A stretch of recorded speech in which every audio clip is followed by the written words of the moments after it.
Hello and welcome to this video on sequential circuits. In the past video we talked about combinational circuits and how they only depend on the current input and they just spit out a output. So it is just like a function. It is not holding any memory. While sequential circuits are logical circuits with memory. Their output depends not only on your current input but on your past input. That will be your memory element.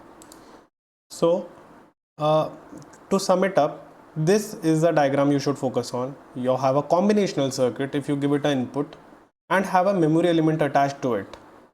If you have something like memory element attached to it, then it will become a sequential circuit.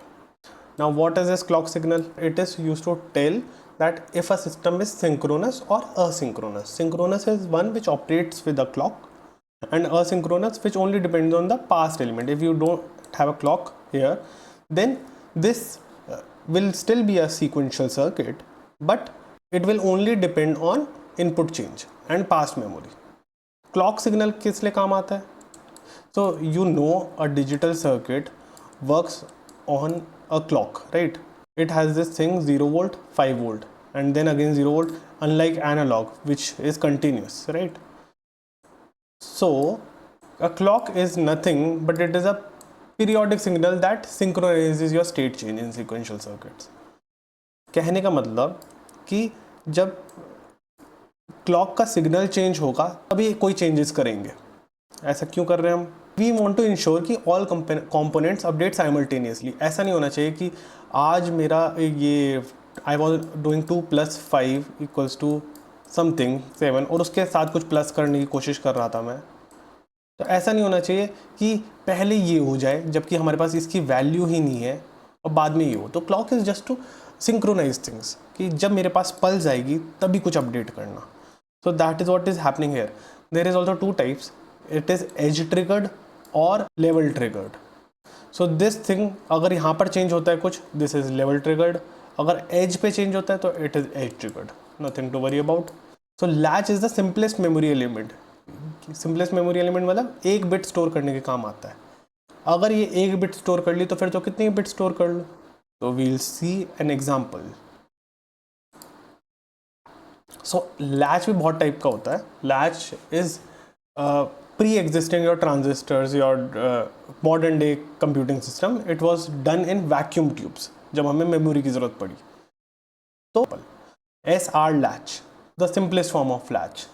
इसमें कुछ नहीं होता, बस nor gate से जो output जा रहा है वो दूसरे नॉर गेट का इनपुट बन जाना चाहिए और तुम S और R एलिमेंट लोगे. तो क्या कर रहे हो बेसिकली तुम? Let's take example. जब तुम सपोज 0 0 कर देते हो, यहाँ पर Q तुमने 0 रखा है और R को भी तुम 0 कर देते हो. लेट्स से सेट और रीसेट दोनों को 0 रखा हुआ है, Q को भी 0 कर दिया. तो 0 यहाँ से कैसा आएगा? 0 इसका इनपुट बन जाएगा, राइट? तो 0 और 0 का आउटपुट नॉर में क्या आना चाहिए? 1 आना चाहिए. एंड ये 1 वापस किसी का इनपुट बनेगा? हाँ बनेगा. ये बनेगा हमारे इस वाले नॉर गेट का इनपुट. तो 0 + 1 क्या होता है? 1. उसका अपोजिट 0. तो यहाँ पर फिर से 0 आ जाएगा, फिर से 0 यहाँ पर जाएगा, फिर 1 आ जाएगा. तो 0 कंटिन्यूसली आता रहेगा. तो you notice when you keep set and reset as 0 and 0, तो जो भी तुमने डिफाइन किया था यहाँ पर Q को, वो रहेगा. लेट्स टेक, तुम सेट और रीसेट को 0 0 कर रहे थे और Q को तुमने 1 रखा हुआ था स्टार्टिंग में. तो Q किसी का इनपुट बनेगा? हाँ बनेगा, इसका इनपुट. तो 0 + 1 इज़ 1. उसका अपोजिट विल बी 0. एंड 0 किसी का इनपुट बनेगा? इसका हाँ बनेगा. 0 यहाँ से यूँ जाएगा एंड 0 + 0 इज़ 0. उसका अपोजिट इज़ 1. तो यहाँ पर 1 ही आता रहेगा. So that's what I am trying to tell in this truth table. जब सेट और रीसेट 0 0 रखेंगे तो Q में जो भी वैल्यू होगी वही एग्जिस्ट करती रहेगी आगे वाले Q पे. Qn + 1, right?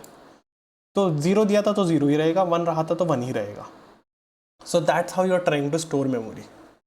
अगर तुम इसके और कोई कॉम्बिनेशन ले लोगे तब भी it will work in some sort of memory element. It will keep giving that signal again and again. Okay. So anyways, that is how you store 1 bit. Now comes flip-flop. What is a flip-flop? It is nothing special. Whatever your latch was plus a clock signal.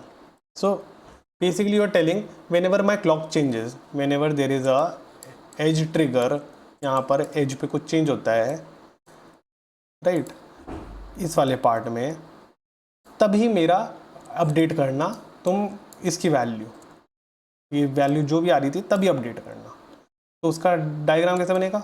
Nothing but एक clock लगा दी. So this clock is going into both of them and this is NAND gate. You can do it with NAND gate also. NOR gate होते तब भी काम करता. To sum it up, flip-flop is a refined version of a latch which only works when there is a clock change, when there is a trigger in the clock. So now you can not only store that 1 bit, but you can also tell when to update that 1 bit, when to change that bit. Coming to counters. Counters are your sequential circuit that count pulses. So it is also nothing special. It is built using flip-flops. Latch से flip flop बना, flip flop से counter बनेगा. Counter किस काम आएगा? It is use to count things as the name suggest. There can be many types. Synchronous counter, asynchronous मतलब कि flip flop जो एक के बाद एक ट्रिगर होगा. सिंक्रोनस जो सेम क्लॉक से ट्रिगर होगा. अप डाउन काउंटर जो कि वैल्यू को ऊपर या नीचे करे. रिंग काउंटर जो कि मॉड्यूलस लगा देता है. प्रोग्रामिंग में हम मॉड्यूलस करते हैं तो वो रिपीट करने लगती है वैल्यू, तो it is like a ring. There are many types of counter and इनका यूज़ बस यही है कि we have to count values. CPU में बहुत जगह हमें काउंट करने की ज़रूरत पड़ती है, right? So a counter is that. Now what are registers? Registers are a group of flip flop use to store multi bit data. Latch सिर्फ एक बिट स्टोर कर रहा था. फ्लिप फ्लॉप उस लैच के साथ एक क्लॉक लगा दिया. Register is nothing special, just add bunch of flip flops together and now you'll be able to store more bits. तो अभी तक तुम सिर्फ एक बिट स्टोर कर पा रहे थे. Now just add 4 more bits. तो 1 2 3 4 तुमने 4, अगर तुम फ्लिप फ्लॉप लगा दोगे तो 4 बिट स्टोर कर पाओगे. एक बिट में तुम 0 1 कर पा रहे थे, अब तुम मैक्सिमम वैल्यू क्या स्टोर कर सकते हो? चारों जगह 1 1 1 रख दोगे. तो now this is also of many types. This is a diagram of register and it can be of also many types. It can be shift register कि डेटा तुम्हारा लेफ्ट से राइट जाए. Parallel register, all bits are loaded simultaneously, एक साथ सारी की सारी bits load हो. और शिफ्ट रजिस्टर में भी बहुत टाइप के हो सकते हैं. It can be seesaw, serial in serial out, serial in parallel out, parallel in serial out, parallel in parallel out. Many combinations. So to sum it up, if you understand how this feedback loop is working, you can understand everything. So just go over this truth table once. कि तुम्हें पता है कि 0 1 के अलग अलग combination, जैसे set को मैं 1 कर रहा हूँ और रीसेट को 0 कर रहा हूँ तो क्या होगा? सेट को अगर मैं 1 करता हूँ और रीसेट को 0 करता हूँ तो क्या होगा? तो अगर मेरा Q 0 था तो वो 1 बन जाएगा और अगर Q 1 था तो 1 बन जाएगा. मतलब कि एट लास्ट मेरी 1 वैल्यू चलती रहेगी यहाँ पर. तो कहने का मतलब है जब सेट 1 है तो मेरा इवेंचुअली Q 1 हो जाएगा और जब मेरा रीसेट 1 है तो इवेंचुअली मेरा Q 0 हो जाएगा. That is what we are saying, right? और अगर दोनों 0 0 है तो जो स्टार्टिंग में वैल्यू Q की थी वो ही रहेगी. तो it is, you just have to tell कि मैं सेट कर देता हूँ. तो सेट मतलब इवेंचुअली Q 1 हो ही जाएगा, राइट? और उसमें क्लॉक सिग्नल लगा दो. अगर तुम यहाँ पर एक क्लॉक बनाकर एक क्लॉक लगा दोगे तो that will become a flip flop. And then you can make counters to count things, you can make registers to hold multi bit values and then eventually you will be able to make RAMs which is memory element in your CPU. So they are everywhere from your smartwatch to your car's dashboard. Understanding your sequential circuit is the way to master memory element. So that is about sequential circuits. In the next video, we'll check out number system and wrap this series up.